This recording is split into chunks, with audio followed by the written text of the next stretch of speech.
Halo guys, perkenalkan nama saya Menova Christian Gabriela Simamora dengan NIM H0712412001 dari program studi Sistem Informasi. Pada kesempatan kali ini, saya akan menjelaskan materi pengantar database berdasarkan bab 1 hingga bab 5 dari buku pengantar database, teori desain, dan SQL. Di dalam video ini, saya akan membahas 5 hal utama. Yang pertama adalah sejarah dan konsep dasar database. Yang kedua adalah sistem manajemen database atau DBMS. Yang ketiga yaitu arsitektur database dan model data. Yang keempat, model-model database termasuk model relasional dan entity relationship diagram atau yang bisa disebut RD. Dan yang terakhir, yang kelima, yaitu konsep normalisasi database dan manfaatnya. Untuk bab pertama, yaitu pengenalan dan konsep dasar database. Pertama, kita mulai dari pengenalan dan konsep dasar database. Jika kita lihat dari sisi sejarah, pengelolaan data pada awalnya dilakukan secara manual. Informasi dicatat di atas kertas, disimpan dalam map, lalu disusun di sebuah rak atau lemari arsip. Cara seperti ini sangat bergantung pada tenaga manusia, membutuhkan ruang yang besar dan berisiko tinggi terhadap kerusakan maupun kehilangan sebuah dokumen.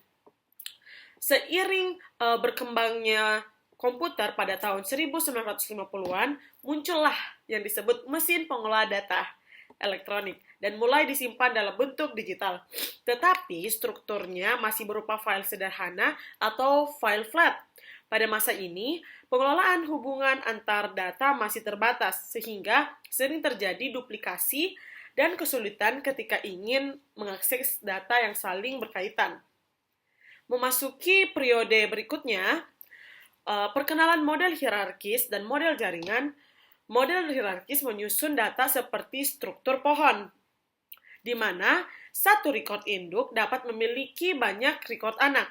Model jaringan menggambarkan hubungan data dalam bentuk graf yang lebih fleksibel, sehingga satu data bisa terhubung ke banyak data lain melalui berbagai jenis relasi.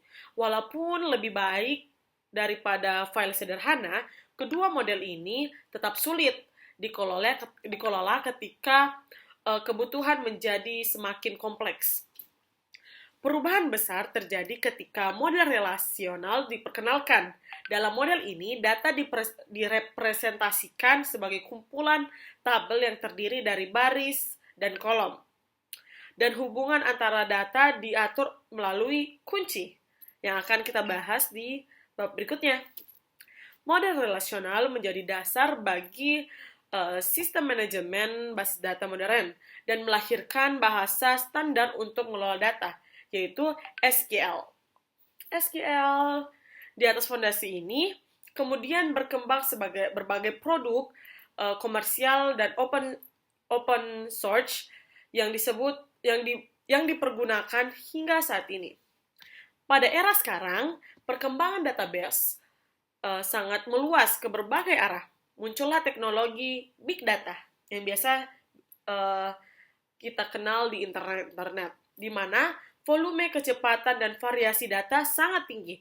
Ada pula database NoSQL yang dirancang untuk menangani data yang tidak selalu terstruktur, seperti dokumen, data key value, maupun data graph. Selain itu, konsep database berbasis cloud dan layanan database sebagai jasa membuat organisasi dapat menggunakan database tanpa harus mengelola infrastruktur fisik sendiri.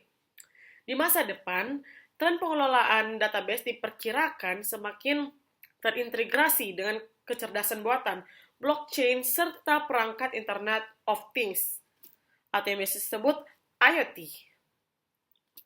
Secara konsep, database dapat didefinisikan sebagai kumpulan data yang terorganisasi dengan baik dan disimpan secara terpusat sehingga memudahkan pengambilan, pemeliharaan, pembaruan informasi. Data biasanya disusun dalam struktur tertentu seperti tabel dan disimpan pada server fisik, server virtual, dan platform cloud. Beberapa karakteristik penting di database antara lain data tersusun secara terstruktur, sehingga mudah diakses dan modifikasi lokasi penyimpanannya tersentralisasi, sehingga dapat melayani banyak pengguna atau aplikasi. Struktur dan tipe data yang terdefinisi jelas, mekanisme penyimpanan yang efisien untuk mempercepat proses pencarian dan pengelolaan, serta fitur keamanan dan integrasi untuk menjaga data tetap konsisten dan dapat diakses oleh pihak yang berwenang. Dalam kehidupan sehari-hari, hampir setiap sistem digunakan memanfaatkan database. Di sektor perbankan dan keuangan, database menyimpan informasi rekening, saldo, dan riwayat transaksi. Di e-commerce, database menyimpan data produk, stok pesanan, pembayaran, pengiriman, dan di dunia pendidikan, database digunakan untuk mengelola data mahasiswa, mata kuliah, nilai, jadwal, dan administrasi akademik. Rumah sakit menggunakan database untuk menyimpan rekam medis, hasil pemeriksaan laboratorium, dan jadwal dokter. Media sosial menyimpan profil, postingan, komentar, dan hubungan pertemanan. Layanan transportasi online memanfaatkan database untuk mencatat data pengguna, pengemudi rute perjalanan, serta transaksi. Semua contoh tersebut menunjukkan bahwa database memegang peran yang sangat penting dalam teknologi informasi modern.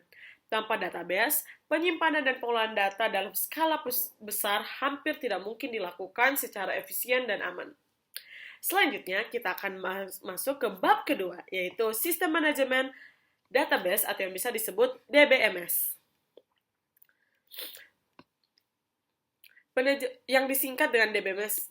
DBMS adalah perangkat lunak yang dirancang khusus untuk membuat, mengelola, dan mengontrol akses database. Dengan DBMS, pengguna tidak perlu berinteraksi langsung dengan file fisik di media penyimpanan, tetapi cukup menggunakan perintah tertentu untuk melakukan berbagai operasi pada data. Secara sederhana, peran DBMS adalah sebagai perantara antara aplikasi atau pengguna dengan data yang tersimpan. DBMS menangani bagaimana data tersimpan, bagaimana data diakses secara efisien, bagaimana data dilindungi dari kesalahan dan akses tidak sah, serta bagaimana data dipulihkan jika terjadi gangguan sistem. Ada beberapa jenis dari DBMS itu sendiri yang sangat umum dikenal. Pertama, Sistem Manajemen Basis Data Relasional atau RDBMS, yang menyimpan data dalam bentuk tabel dan mendukung bahasa SQL sebagai bahasa standar untuk pengolahan data. Contoh dari RDBMS antara lain MySQL, PostgreSQL, Oracle Database, dan Microsoft SQL Server. Sistem ini banyak digunakan untuk aplikasi yang membutuhkan konsistensi data tinggi dan relasi yang jelas antar tabel. Database NoSQL yang dirancang untuk menangani data dalam skala yang besar atau data yang strukturnya tidak selalu tabel.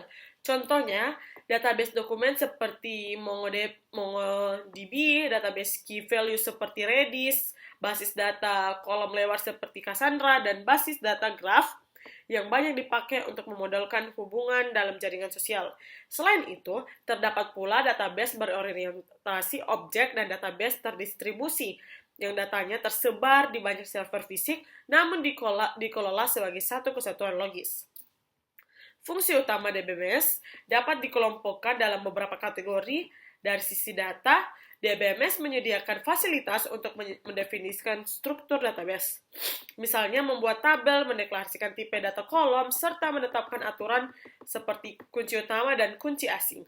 DBMS juga menyediakan fasilitas untuk memanipulasi data, mulai dari menambah data baru, menampilkan data dengan berbagai kriteria, memperbarui data, hingga menghapus data yang tidak diperlukan lagi. Di sisi keamanan dan keandalan, DBMS mengelola hak akses pengguna sehingga hanya pengguna tertentu yang dapat melihat atau mengubah data tertentu. DBMS menetapkan mekanisme transaksi untuk memastikan bahwa serangkaian operasi dijalankan secara utuh dan konsisten. Jika terjadi kegagalan di tengah jalan, DBMS dapat membatalkan perubahan sehingga database kembali ke keadaan semula. Selain itu, DBMS mengatur proses perancangan dan pemulihan data agar database dapat dikembalikan ke kondisi yang konsisten jika terjadi kerusakan sistem. Di dalam DBMS terdapat berbagai komponen internal, seperti model pemroses query yang bertugas menerjemahkan dan mengoptimalkan perintah yang dikirim pengguna. Pengelola penyimpanan yang menentukan bagaimana data disimpan dan di mana dari media fisik, manajer transaksi yang mengatur eksekusi transaksi dan mengatasi konflik ketika banyak pengguna mengakses data secara bersamaan, serta modul keamanan yang mengatur autentikasi dan otoritas pengguna. Dengan adanya DBMS, organisasi dapat mengelola data dalam jumlah besar secara terpusat, terstruktur, cepat, dan aman. Hal ini menjadikan DBMS sebagai komponen kunci dalam hampir semua sistem informasi modern. Selanjutnya, kita akan masuk ke bab ketiga, yaitu arsitektur database dan model data. Tingkat pertama yang ada sebelumnya, salah satu konsep penting di sini adalah arsitektur 3 tingkat dalam arsitektur database, yaitu ada tingkat pertama, tingkat kedua, dan tingkat ketiga. Tingkat pertama adalah level eksternal atau level tampilan. Pada level ini yang diperhatikan adalah cara data dilihat oleh masing-masing pengguna atau aplikasi. Setiap pengguna bisa memiliki pandangan yang berbeda terhadap sebuah data. Misalnya, bagian keuangan hanya melihat data terkait transaksi, sedangkan bagian akademik hanya melihat data mahasiswa dari nilai. Tampilan-tampilan khusus ini disebut dengan view. Tingkat kedua adalah level konseptual. Level ini menggambarkan struktur logis database secara keseluruhan tanpa memperhatikan detail bagaimana data disimpan secara fisik. Di sini didefinisikan entitas, atribut, dan hubungan antar data secara global. Level konseptual ini sering kali direpresentasikan dalam bentuk model konseptual seperti diagram entitas relasi yang atau biasa disebut ERD. Untuk tingkat yang terakhir adalah tingkat ketiga adalah level internal. Level ini berurusan dengan bagaimana data direpresentasikan dan disimpan secara fisik di media penyimpanan, seperti struktur file, organisasi data dalam blok-blok penyimpanan, dan penggunaan indeks untuk mempercepat akses. Pemisahan antara 3 level ini memberikan sebuah keuntungan berupa kemandirian data atau data independence. Artinya, perubahan pada level fisik seperti penggantian jenis media, penyimpanan jenis media penyimpanan tidak harus mempengaruhi seperti konseptual maupun tampilan pengguna. Sebaliknya, perubahan view pengguna tidak selalu mengharuskan perubahan cara data disimpan di level internal. Selain arsitektur, pada bab 3 juga dibahas model data yang digunakan untuk memodelkan struktur database. Model relasional memodelkan data dalam bentuk tabel yang merupakan model yang paling populer dan banyak digunakan di DBMS modern. Model hierarkis memodelkan data seperti struktur pohon, di mana setiap node dapat memiliki beberapa anakan, tetapi hanya satu induk. Model jaringan memodelkan data sebagai graf yang fleksibel, memungkinkan hubungan yang lebih kompleks. Selain 3 model tersebut, ada juga model berorientasi objek yang menggabungkan konsep objek dari pemrograman berorientasi objek dengan konsep database, serta model-model yang digunakan pada database NoSQL, seperti model dokumen, model Q-value, model kolom lebar, dan model graf untuk kasus penggunaan tertentu. Memahami arsitektur 3 tingkat ini Dan model data ini penting karena menjadi dasar untuk mendesain database yang terstruktur, fleksibel, dan mudah untuk dikembangkan. Kemudian ada bab keempat, yaitu model-model database dan entity relationship diagram, yang sebelumnya telah disinggung di bab ketiga. Dalam model relasional, data disimpan dalam tabel atau relasi. Setiap tabel terdiri dari baris dan kolom. Satu baris merepresentasikan satu record. Misalnya, satu mahasiswa, satu produk, atau satu transaksi. Setiap kolom merepresentasikan atribut seperti nama, alamat, dan harga. Salah satu konsep utama dalam relasional adalah kunci primary key atau kunci primer. Primary key adalah satu atau kombinasi beberapa kolom yang digunakan untuk mengidentifikasikan setiap baris secara unik. Contohnya, pada tabel mahasiswa, NIM dapat menjadi primary key karena setiap mahasiswa hanya memiliki satu NIM. Jadi, NIM itu tidak ada yang duplikat, maka kita jadikan dia sebagai kunci utama dari tabel tersebut. Selain primary key, terdapat juga kunci asing atau foreign key. Foreign key adalah kolom pada suatu tabel yang merujuk ke primary key pada tabel lain. Contohnya, jika ada tabel nilai yang menyimpan data nilai mahasiswa untuk setiap mata kuliah, maka kolom NIM di tabel nilai dapat menjadi foreign key yang mengacu pada NIM di tabel mahasiswa itu sendiri. Dengan adanya foreign key, hubungan antar tabel dapat dinyatakan secara eksplisit dan integritas referensial dapat dijaga. Sebelum database diwujudkan dalam bentuk tabel fisik, perancangan biasanya menyusun model konseptual menggunakan entity relationship diagram atau yang bisa disebut ERD. ERD adalah alat visual untuk memodelkan entitas, atribut, dan hubungan antar entitas dalam sebuah sistem. Entitas adalah objek atau konsep yang datanya ingin disimpan. Contohnya entitas antara lain mahasiswa, dosen, mata kuliah, dan ruang kelas. Setiap entitas memiliki atribut yang menjelaskan karakteristik entitas tersebut. Misalnya, mahasiswa memiliki atribut NIM, nama dan alamat, sedangkan mata kuliah memiliki atribut kode mata kuliah, nama mata kuliah, dan jumlah SKS. Relasi atau hubungan menggambarkan bagaimana entitas-entitas tersebut saling berhubungan. Misalnya, mahasiswa mengambil mata kuliah, dosen mengajar mata kuliah, atau mahasiswa dibimbing oleh dosen dalam ERD. Dalam ERD itu, hubungan ini biasanya digambarkan dengan garis yang menghubungkan entitas-entitas terkait. ERD juga menampilkan kardinalitas atau derajat hubungan, misalnya one-to-one, one-to-many, atau many-to-many. Contohnya, hubungan satu ke banyak. Hal itu adalah satu dosen dapat mengajar banyak mata kuliah. Sementara banyak ke banyak itu dapat menjadi antara mahasiswa dan mata kuliah. Jadi, satu mata kuliah bisa dimiliki oleh banyak mahasiswa, satu mahasiswa dapat memiliki banyak mata kuliah.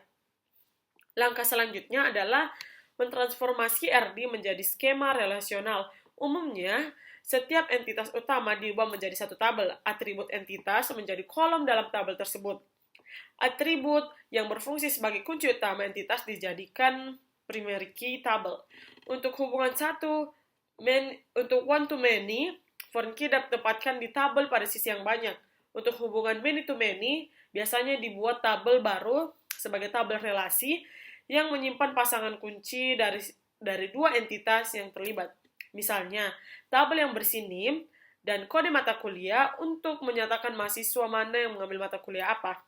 Dengan melakukan transformasi ini secara sistematis, desain konseptual yang digambar dalam ERD dapat diwujudkan menjadi struktur tabel relasional yang konsisten dan siap untuk diimplementasikan dalam DBMS.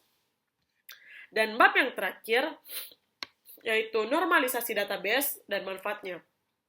Bab 5 membahas konsep normalisasi database dan manfaatnya.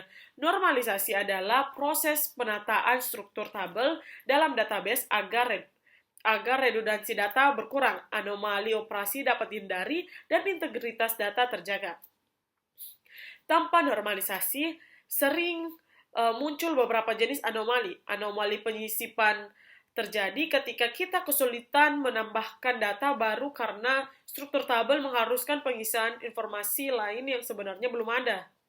Anomali penghapusan terjadi ketika menghapus satu data dan menyebabkan hilangnya informasi lain yang masih kita butuhkan. Anomali pembaruan terjadi ketika perubahan data hanya dilakukan di sebagian tempat, sehingga data lain yang seharusnya ikut berubah menjadi tidak konsisten. Untuk mengatasi masalah tersebut, normalisasi dilakukan secara bertahap dengan mengikuti bentuk-bentuk normal. Bentuk normal pertama atau biasa disebut first NF menuntut setiap atribut dalam tabel hanya menyimpan nilai tunggal atau atomik. Artinya, tidak boleh ada satu kolom yang berisi data, nilai, atau kelompok nilai sekaligus. Jika suatu kolom menyimpan lebih satu nilai, tabel harus dipecah sehingga setiap nilai ditempatkan di barisnya tersendiri. Untuk normal kedua, atau yang bisa disebut second NF, mensyaratkan bahwa tabel sudah berada dalam first NF dan setiap atribut non-kunci bergantung secara penuh pada kunci utama. Jadi, foreign key setiap atribut non-kunci itu secara penuh bergabung atau bergantung pada primary key-nya. Hal ini menjadi penting terutama ketika kunci utama merupakan kombinasi dari beberapa kolom. Jika ada atribut non-kunci yang hanya bergantung sebagian dari primary key, maka atribut tersebut harus dipindahkan ke tabel lain sehingga ketergantungan parsial dapat dihilangkan. Kemudian ada bentuk normal ketiga atau third NF, mengharuskan tabel sudah berada dalam second NF dan tidak ada ketergantungan transitif, yaitu situasi di mana atribut non-kunci tergantung pada atribut non-kunci lainnya. Dalam third NF, setiap atribut non-kunci harus bergantung langsung pada kunci utama, bukan melalui atribut lain. Untuk mencapainya, atribut yang menyebabkan ketergantungan transitif dipindahkan ke tabel baru sehingga bagian dari desain yang dipindahkan ke tabel baru sebagai bagian dari desain yang terstruktur. Selain third NF, terdapat bentuk norma yang lebih ketat, yaitu Boy's Code, Normal Form, atau BSNF. BSNF memberikan aturan tambahan yang memastikan bahwa setiap determinan dalam hubungan fungsional adalah kunci kandidat. Bentuk normal ini berguna untuk mengatasi beberapa kasus khusus yang tidak sepenuhnya tertangani di model third NF. Normalisasi third NF. Manfaat normalisasi sangat signifikan dalam praktik. Dengan struktur yang ternormalisasi, redundansi data dapat dikurangi sehingga penggunaan ruang penyimpanan menjadi lebih efisien.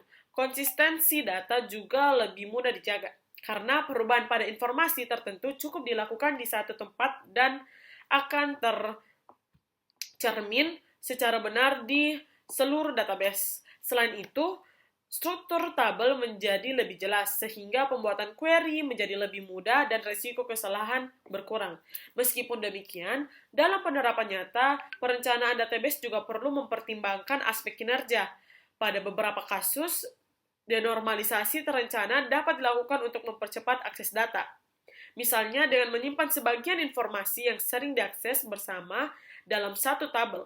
Namun, keputusan itu sebaiknya diambil setelah memahami dan menerapkan prinsip normalisasi dengan baik. Demikian penjelasan pengantar database dari bab 1 sampai bab 5. Kita telah membahas mulai dari sejarah perkembangan dan konsep dasar database, peran dan jenis-jenis DBMS, arsitektur 3 tingkat dan model data, model relasional beserta kunci primary key dan foreign key, pemodelan data menggunakan entity relationship atau yang bisa disebut ARD, serta konsep normalisasi beserta manfaatnya. Seluruh konsep ini merupakan fondasi yang akan digunakan pada materi-materi kelanjutan dan akan sangat berguna untuk kita semua. Seperti perancangan database yang lebih kompleks, penulisan query SQL, pengelolaan keamanan data, hingga penerapan database dalam aplikasi web maupun sistem informasi skala besar. Terima kasih buat teman-teman dan Bapak yang telah menyimak video ini sampai akhir. Semoga penjelasan ini bermanfaat dan membantu pemahaman teman-teman terhadap dasar-dasar basis data. Sekian dari saya. Terima kasih.